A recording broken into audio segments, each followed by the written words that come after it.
Hey fam, welcome or welcome back. Tisha here, back for another Sister Wives Season 19 review. I am trying to talk to you in a very calm voice because at this point I'm extremely irritated. I'm irritated because we're still getting a lot of repetitive footage. We're still being given clips of things that we've seen time and time again, but it's just being put in new packaging. We're still being shown footage of Pooville and this division of land and all these other things. And I just want to know what we're doing here. I want to know why we're not making better use of our time. You have a huge fan base, TLC, with this show. And little by little, people are starting to get tired of the foolishness. It's very much giving storyline to me when it comes to Coyote Pass, because it's not making sense to me unless it's currently tied up in litigation or something, why they haven't sold that land. Because as of today, as far as I'm concerned, and fam, correct me down below, but as far as I'm concerned, the land still isn't sold. So what are we doing here? Why is this taking so long in this area that was supposed to be such a great area that beforehand, when they first bought the land, they were told that they need to hurry up and jump on it or they could lose it, for them to have done nothing? So we begin the episode in North Carolina. Janelle is at Maddie's hanging out with her grandkids. She's sitting at her computer trying to figure out where all her info is that will prove that at one point, even though the land was divvied up in a funky way on the title, that they all put equal amounts into it. She has to provide that for her attorney. Now, even though Janelle is in real estate, and even though Janelle saw what was going on, she is now telling us that she is going to have to admit that she was dumb with the way that she handled this situation. Oh, I'm glad you realize it now, because a lot of us thought all of you were dumb for a long time to put up with this crap with this man and his bird and not see what he was doing to you all. Because she saw very early on that this situation wasn't being handled correctly. She says she was just accustomed to trusting and she thought that it could be fixed. No, you see what it is Janelle was accustomed to trusting Kody because Kody didn't screw Janelle over. He screwed over other people like Meri. I said this before, out of all of the wives, Janelle has always been my favorite. But in doing the rewatch and in hearing some of the things that have come out since, I have come to the conclusion that Janelle has had very selfish moments herself. And as long as it wasn't on Janelle's doorstep, Janelle was okay. So I still like Janelle, but I'm going to call it the way that I see it. And y'all tell me down below how you guys see it. I don't understand or see how she thought that she could trust this man after seeing the things that he was already doing, after knowing that he was misusing funds, after seeing the way that he was treating some of the wives. That is confusing to me, that if you see this going on with other people, that you don't think at some point it can fall on your doorstep. She said it made sense to her that, the bald eagle was on all of the properties because that's how they did it before. But it just didn't make sense to her that all of the ladies weren't on all of them. In my opinion, he shouldn't have been on anybody's property, especially since he's claiming he bought a lot. If you bought a lot, then be on your own lot and let the other people have it. Matter of fact, you and Robyn going to be together forever. Robyn didn't need to have her name on anything. So she said she just wants them to hurry up and do this so she could close the chapter and stop being tied to Kody and his bird. Good luck on that, because it just doesn't seem like it's going to happen. So Christine and David are on their way to Moab to see their short-term rental. This is a big deal for her. They start talking about doing a shrimp room and a giraffe room. I promise y'all I'm going to learn to talk tonight. When she first said it, I was like, does she mean a real shrimp room? Because that sounds extremely tacky to me, but it wasn't what I thought it was going to be. So Christine talks about how, at this point, she's ready to change her name from Brown to Wooly because she previously changed her name when she married Kody legally to Brown. So she wants to do the same thing with her husband. She talks about, how it's so different and how productive they are. And as they're driving, she realizes that they're on the same road that they were when they originally left Utah and when they kept getting flat tires because the bald eagle was too busy driving back and forth to see his bird, that he didn't have the money or the time to make sure that all of his wives' vehicles were up and running. I mean, I'm adding that, but I'm just saying.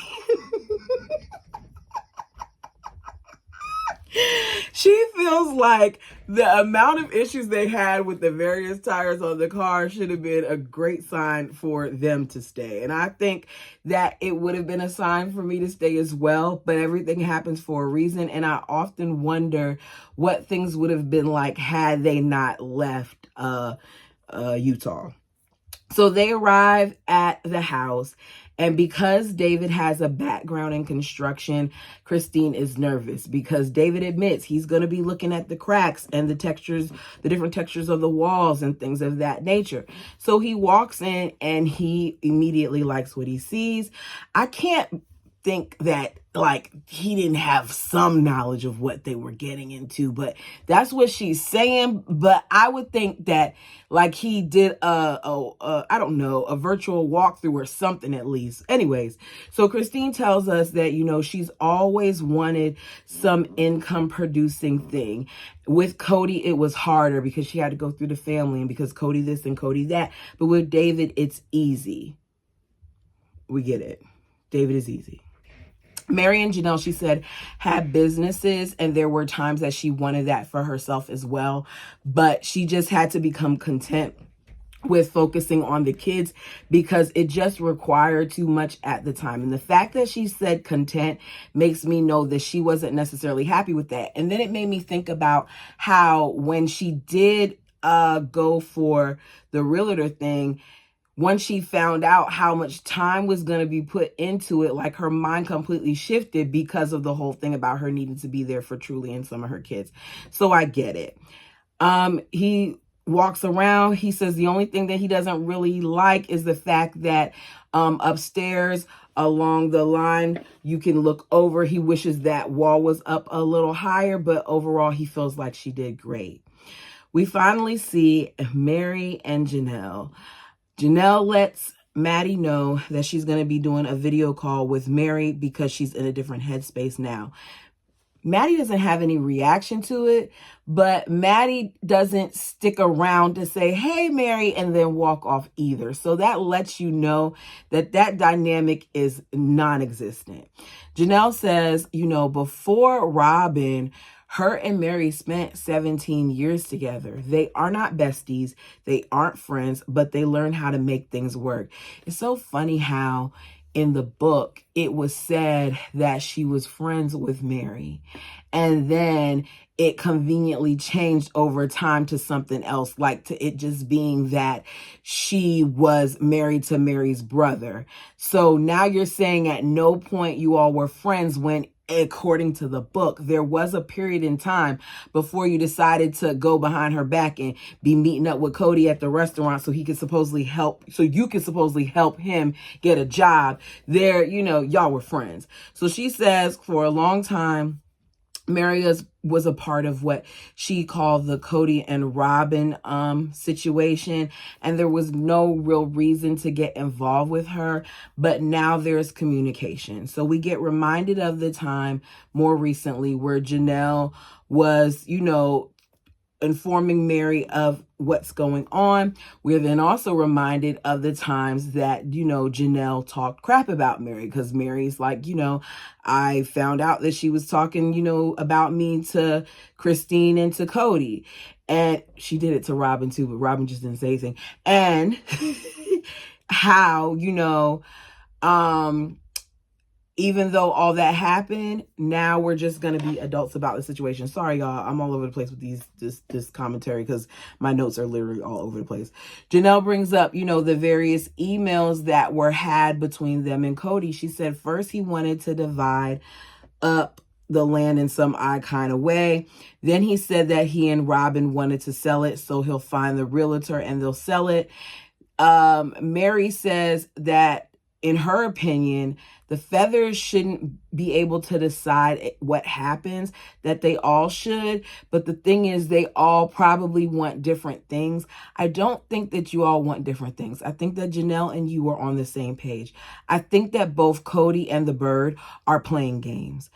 You all know that you're not going to be on that land.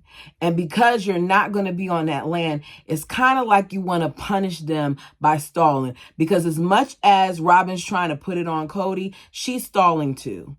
Janelle says, Meri, I'm getting a lawyer and I hope that you're getting one too. There's a pause there. And I'm like, okay, is Meri going to tell her? Is she going to be honest?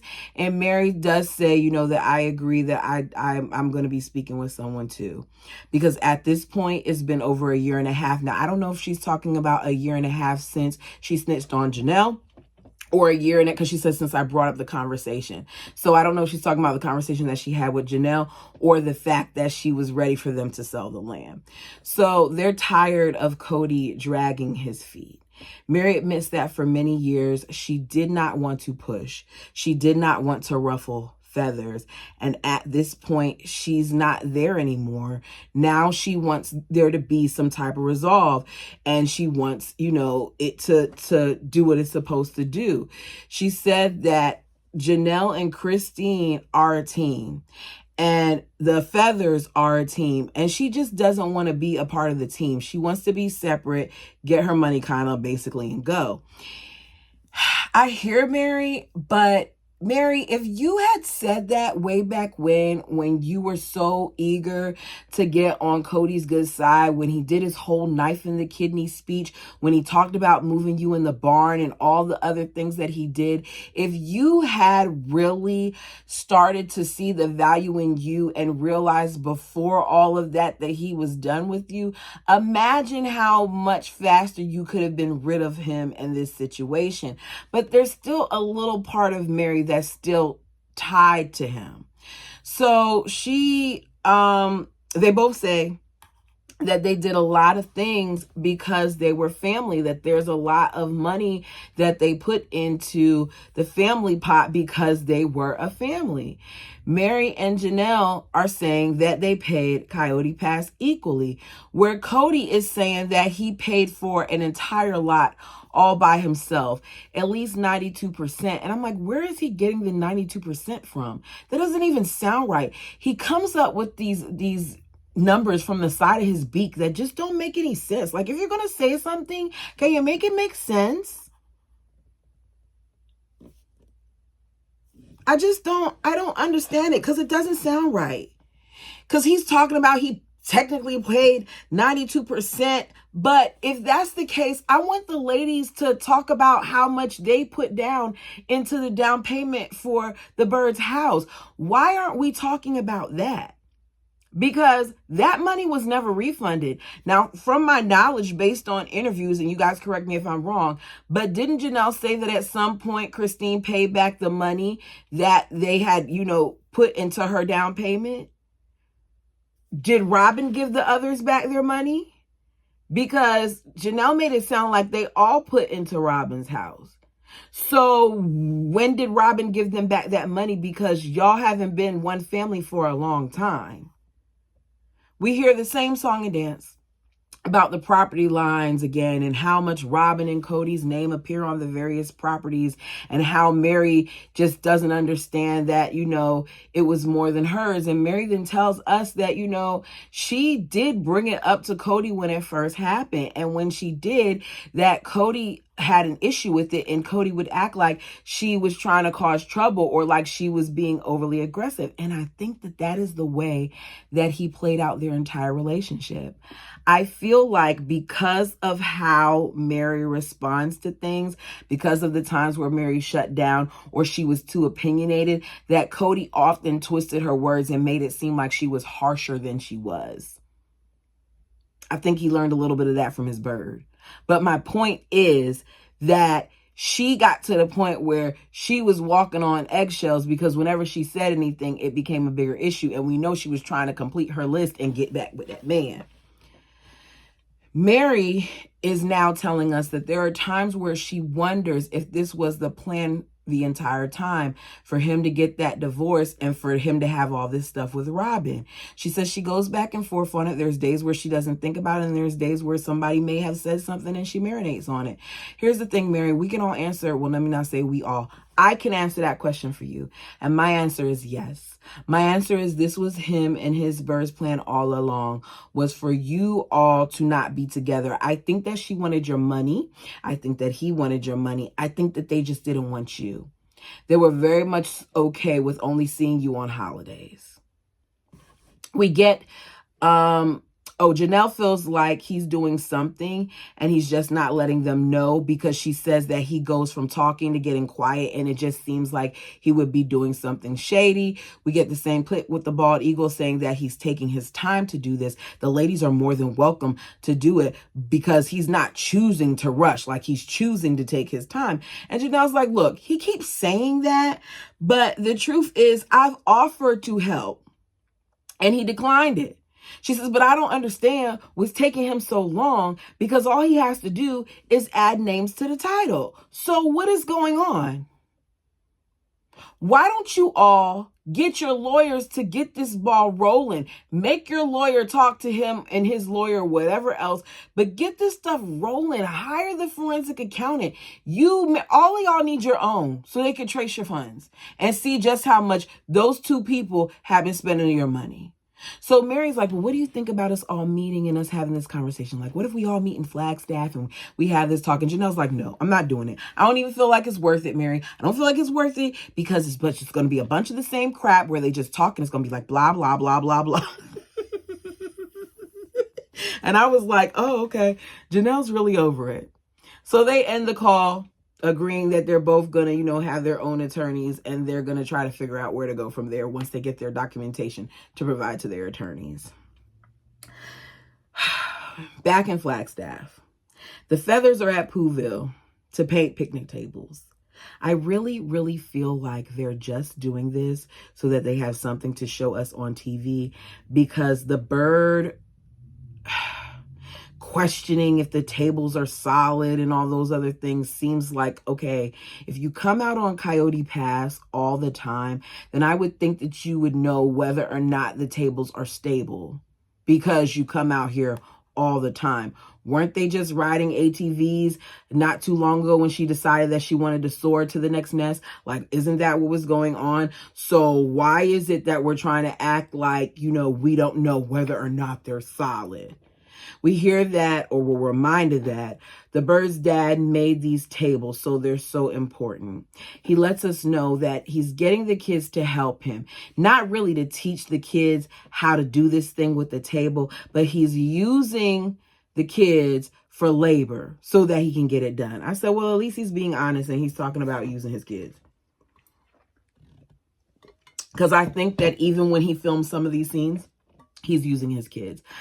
I could be wrong. Y'all tell me down below. But sometimes I feel like Kody says certain things in hopes that his other children are watching so he can kind of poke at them. And if I'm reaching, I'm reaching. It's just my thought process. So we're reminded that the tables are over 10 years old and that her father would be really, really happy that they're doing this, because her father loved moments like this where the entire family got together and did things. Her father, we're told, was a surveyor for Las Vegas. So at some point, they brought their dad to Coyote Pass. Hey, Tina, hope your husband's still doing good. And they were looking at, the different boundaries and things. And I'm like, why did you get your father to do that when you already had another surveyor? They're always doing things to me that seems a little shady. And to be honest, I don't really understand the point of this story. If they wanted to tell us about this, they could have done this prior to everything that has happened, because in my opinion, it's very much so making me feel like this is just another example of production trying to make us feel like the Feathers aren't as bad as they are. And I may seem a little insensitive, but because of the way that they're doing this, I'm not receiving it. Instead, what I'm doing is I'm finding myself picking apart the very little things that they tell us, that each story is like, okay, there's a seed there, there's a seed there. I'm going to take that and put that together, because the story that Robyn told very much so reminds me once again that she followed in her mother's footsteps, because according to the bird, her mother got with her father because of his first wife. They were friends, and the first wife suggested that they got together. Now, whether or not she was the first or the second wife, or the second or the third or the fourth, I can't remember. I didn't remember Robyn's mom being the second wife. If you know, put it down below.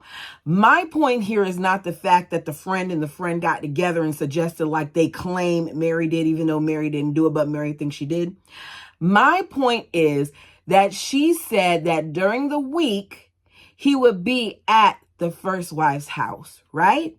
And then on the weekend, she would get so excited because who then she was calling Uncle Paul would come to their house on the weekends. Didn't Kody do the same thing?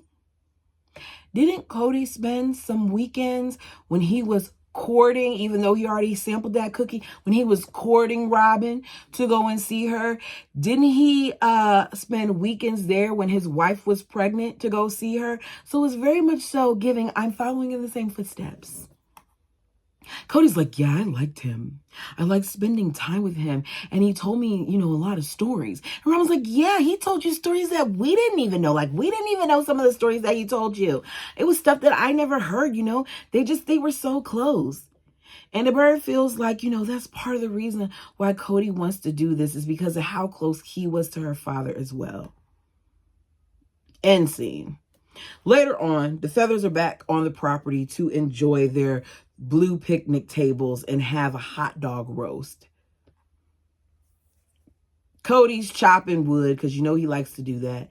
And Brianna decides she wants to do it too. And even though apparently it's her first time doing it with the axe, she, to me, does a better job than Kody. Kody makes it seem like it's very much more strenuous for him than she made it seem when she cut hers. Solomon was even over there off camera chopping it left and right. So, I get the feeling that Kody, over exaggerates to make it seem like he's just working so hard when he's really not. The bald eagle starts talking about how, every spring, what we need to do is I need to make sure that I come out here and we need to make sure that we do the top coat over on these tables so that we don't have to do it so much. And the bird's like, I don't know if we're going to have, the property next spring. Then he starts talking about how they're going to keep the pond because there's actually water in it this time. Huh? Why are you trying to hold on to this?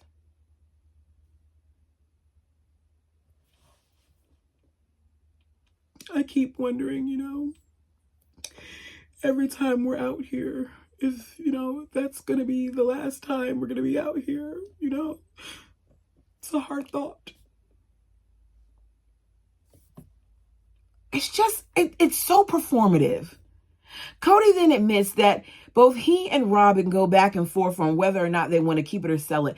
It doesn't matter whether or not you want to keep it or sell it. The other women who are tied to it want to sell it, so sell it. I love Coyote Pass. I always have, and it's just, it's hard to let go. Every time I'm out on Coyote Pass, it's just like my heart aches. My heart aches. And I see the vision, the vision that I've always imagined, all the space and the houses,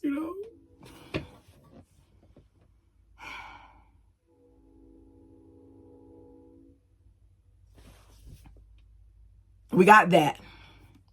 Then we got the bald eagle talking about, this is the last space, that the family was together. This is the last space that we were all together. Don't try to be sentimental now because you didn't care about it.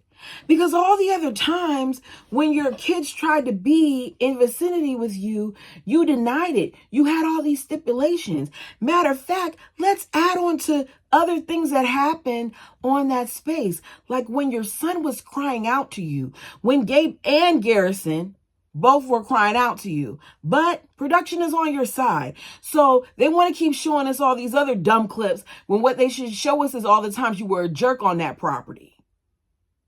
That's what they should show. Janelle comes to Moab. She just walks in. Like, she just straight walks in the house. She doesn't do it or anything. She just walks in.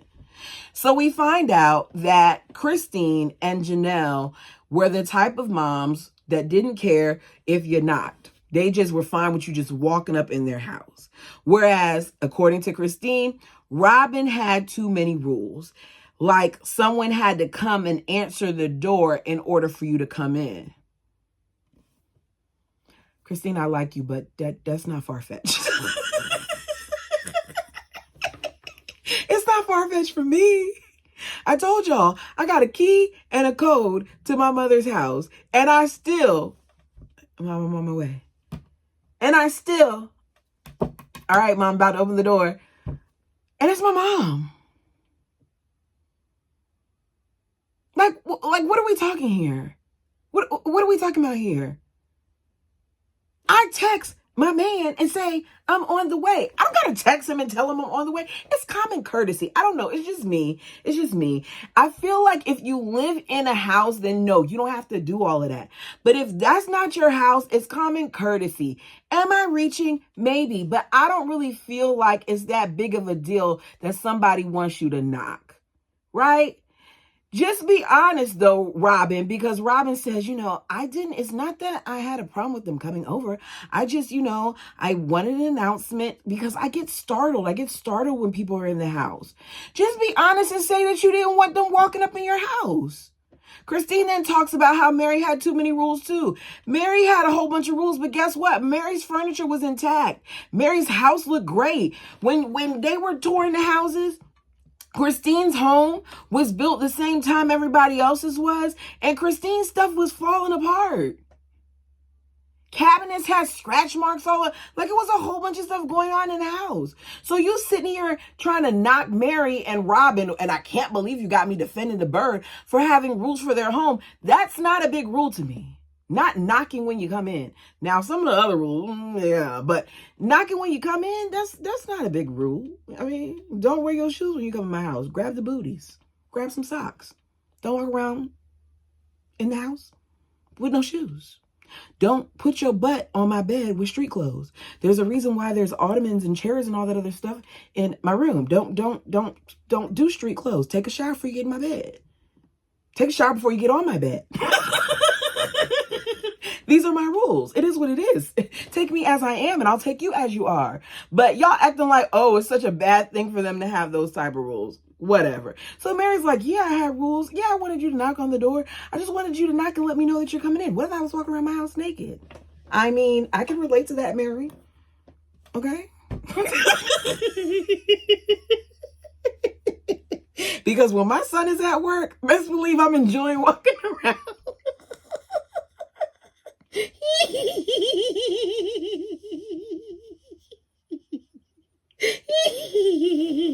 Okay. Y'all, my poor son has been traumatized by his mom.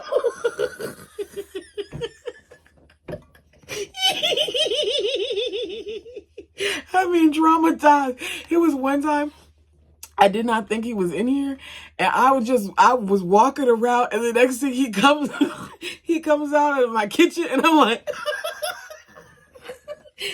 y'all see these things? They were just all over.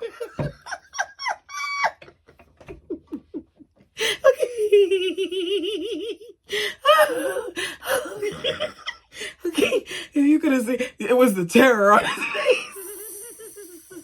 Okay. Ooh, okay. I can't stop laughing.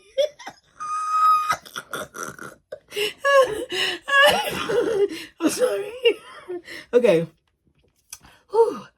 So, a bunch of the kids, like a whole bunch of Christine's kids, Aspen, and yeah, I am not naming all of them, Peyton, a whole bunch of her kids, as well as a whole bunch of David's kids, as well as cousins and all that stuff. Help them move and set up her new rental in under 5 hours. Isabel, we find out, took the longest to warm up to David. As they're putting some things together, there are some pieces that they can't find, and David is calm, and Isabel goes to her mother and talks about how, had this been a situation with their father, it would have been a lot different. We get a whole bunch of flashbacks of it. Janelle points out how with Kody, construction projects really became a thing where he was winging it. Perfect example would be that tree and the electric saw getting stuck in it and it, falling out while still being on. Like, that is a great example of him winging it. So she was like, he would wing it so much that he would put something together and there would always be these extra pieces around. I don't really care for all the comparisons.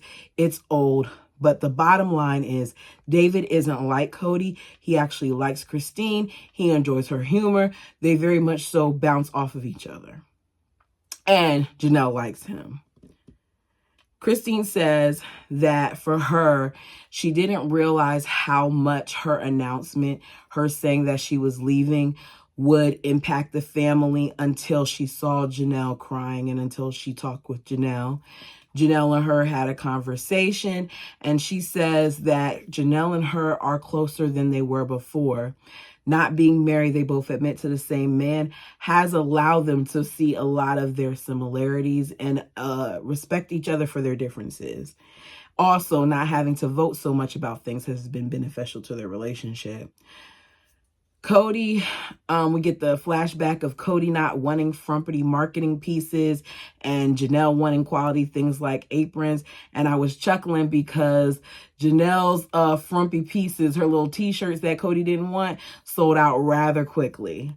I don't recall Sister Wives Closet being sold out, but I'll stay in my lane. Janelle says that before she knew what money was going to and from the family account. But at some point towards the end, the bald eagle would take things out and spend a lot of money on things. And she didn't realize how bad it was until she went to give stuff to the accountant for taxes. His excuse is he was a father to 18 kids. How many times are you going to use that excuse? Or did they just clip it there and they clipped it with Meri? Because whenever there's a truth being told, is that what you're going to do, is say you were a father to 18 kids? He's like, Janelle, I wasn't just Janelle's husband. And it really wasn't her business to know where the money was going. Sue his butt. Sue him. Sue him, sue him, sue him. Sue him. It's time. It's time for some movement to go. So Christine makes a comment about how her and Janelle's children are going to continue to hang out.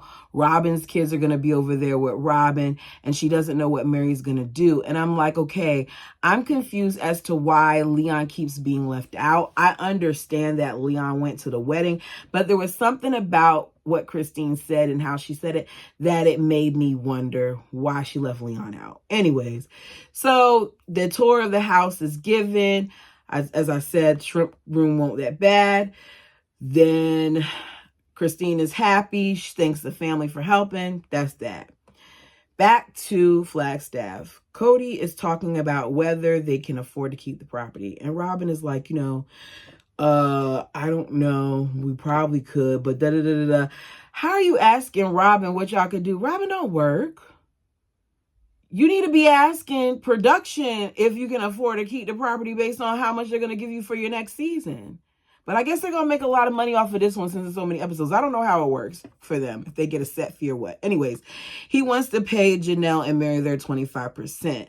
He says that this place was supposed to be special. In the past 2 years, the only memories on this property are with me and Robyn's kids, and those are good memories. So I'm back to that place, and I don't want to sell it knowing, that Meri and Janelle want to sell it. It's not my intention to be unfair, but my intention is just not to deal with it. Then you're being unfair.